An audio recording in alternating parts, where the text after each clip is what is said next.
Good morning दोस्तों, मेरा नाम है आयुष जैन और आप देख रहे हैं आयुष जैन क्लासेस। आज हमारा पहला वीडियो रहेगा क्लास 11th अकाउंटेंसी के ऊपर। तो ये अकाउंटिंग होती क्या है, अकाउंटेंसी क्या होती है। देखो अभी अभी आप लोग क्लास 10th कंप्लीट करे हो, आप लोग ये सोच रहे होगे कि भाई ये अकाउंटिंग क्या होती है, आप हमें बताएं, इंट्रोडक्शन कराएं। तो देखो हम जब भी क्या होता है, जब भी हमारे पापा लोग दुकान में बिजनेस करते हैं तो जो वो बिजनेस संभालते हैं उसमें वो क्या लिखते हैं, जो उन्होंने उधार दिया हुआ है, जो उधारी जो उन्होंने क्रेडिट में दिया हुआ है वो चीज़ों को रिकॉर्ड करते हैं। या तो एक बुक वो बनाते हैं जिसमें रिकॉर्डेड होता है क्या चीज़ें जो वो क्रेडिट में सेल करे हैं, और एक बुक होता है जिसमें रिकॉर्डेड होता है जिनसे उन्होंने क्रेडिट में परचेस किया है, मतलब जिनको उधारी में सामान बेचा और जिनसे उधारी में खरीदा, कैसी चीज़ों को उधार वाली बुक को रिकॉर्ड करते हैं। तो ये दो बुक बनाते हैं लोग।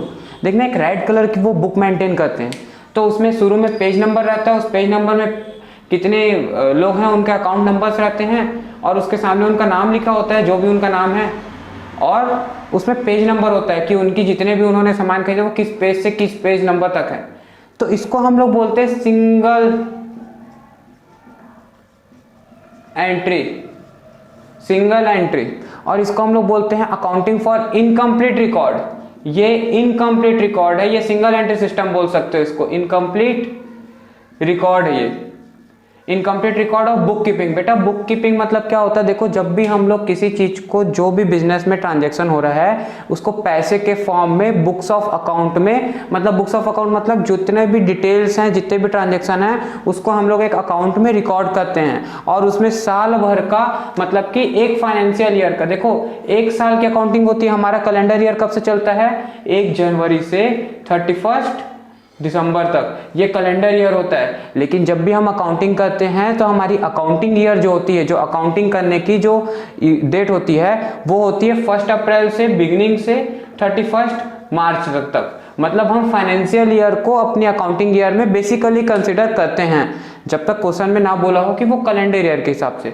तो हमारी 1 अप्रैल अगर सपोज कर लो 2020 को अकाउंटिंग होती है तो वो 31 मार्च 2021 तक चलेगी। आप पूछेंगे सर ये अकाउंटिंग होती क्या है, ये अकाउंटिंग मैनेज कैसे करते हैं, मेंटेन कैसे करते हैं, क्यों अकाउंटिंग करते हैं। तो एक एक करके इसका हम लोग थ्योरी है तो थ्योरी को धीरे धीरे करके हम समझते जाएंगे कि प्रैक्टिकली ये ऐसा होता क्यों है। तो पहले मैं आपको आंसर करता हूँ कि अकाउंटिंग क्या होती है। देखो हम लोग क्या होता है, किसी भी चीज़ की जो भी ट्रांजैक्शन हो रहा है, अगर उसको हम लोग हर दिन सामान बेच रहे हैं और बिजनेस कर रहे हैं, तो अगर हम उसको लिखेंगे नहीं कहीं, हम उसका कहीं रिकॉर्ड नहीं रखेंगे, तो हमको पता कैसे चलेगा कि हमने कितने का सामान बेचा है, कितने का खरीदा है, कितना हमको प्रॉफिट हुआ है। तो इसी चीज़ को पता करने के लिए, इसी चीज़ के प्रॉफिट को पता करने के लिए हम लोग क्या करते हैं, अकाउंटिंग करते हैं, ताकि हमको डेट वाइज क्रोनोलॉजिकल ऑर्डर में, सीक्वेंस में हर दिन का, सिंस फ्रॉम ओपनिंग डेट 1 अप्रैल से लेके 31 मार्च तक हर दिन सिस्टमेटिकली हम बुक्स को रिकॉर्ड करते हैं, और फिर उनकी रिकॉर्डिंग से आगे हम और भी चीज़ें निकालते जाते हैं कि हमारा डेटर कितना था, क्रेडिटर कितना था, हमको प्रॉफिट कितना हुआ, साल के एंड में लॉस कितना हुआ, कितने हमारे बिजनेस में एसेट्स थे, कितने लायबिलिटी थी, किनको पैसा देना था, कितना उस पर इंटरेस्ट लगा। तो ये सारी चीज़ें का जो बिजनेस मैनेजमेंट होता है, ये मैनेजमेंट का जितना भी डिसीजन होगा ये कहाँ से निकलेगा, ये जब हम अकाउंटिंग करेंगे तो कितना प्रॉफिट हुआ, लॉस हुआ, ये सब कुछ हम जहाँ लिखेंगे तो पता चलेगा ना। तो अकाउंटिंग बहुत इंपॉर्टेंट है इंटरनल यूजर्स, मतलब जो उसके ओनर हैं, बिजनेसमैन हैं उनके लिए भी, प्लस जो एक्सटर्नल यूजर्स, क्रेडिटर हो गए, बैंक हो गए, गवर्नमेंट हो गए, उनके लिए भी अकाउंटिंग जरूरी है। लेकिन याद रखना, अगर आप सिंगल एंट्री जो पापा लोग बनाते हैं, इनकम्प्लीट रिकॉर्ड है, ये पूरे ट्रांजैक्शन को रिकॉर्ड नहीं करता, ये कैश के ट्रांजैक्शंस को रिकॉर्ड नहीं करता है, ये सिर्फ क्रेडिट ट्रांजैक्शन को रिकॉर्ड करता है। तो भाई अगर आप क्रेडिट ट्रांजैक्शन रिकॉर्ड करते हो तो सिर्फ आपके पास क्रेडिट का कितना प्रॉफिट कमाओगे वो आएगा, क्या कैश आपका आएगा? नहीं आएगा।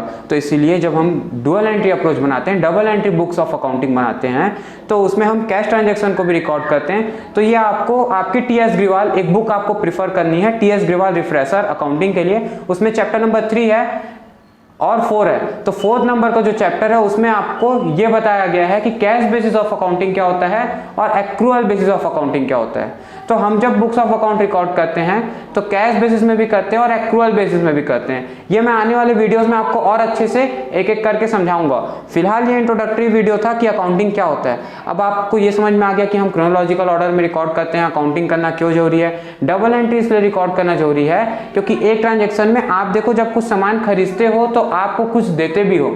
आपने सामान खरीदा तो आपके पास स्टॉक आया, तो आपके पास से गया क्या, कैश गया।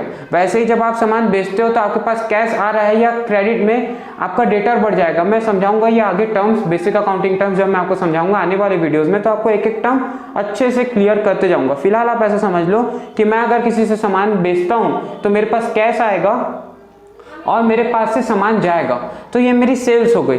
तो भाई देख रहे हो आप लोग बिजनेस में कुछ भी, जैसे अगर मैं अपने एम्प्लॉय को पैसा दे रहा हूँ, सैलरी दे रहा हूँ, तो उससे सर्विस ले रहा हूँ, तो ये ट्रांजैक्शन दो साइडेड हो गए। इसीलिए जब भी हम अकाउंटिंग करते हैं तो आगे जब मैं आपको जर्नल एंट्री बनाना सिखाऊंगा, रिकॉर्डिंग करना सिखाऊंगा बुक्स ऑफ अकाउंट में, तो एक साइड डेबिट का होगा और एक साइड क्रेडिट का होगा।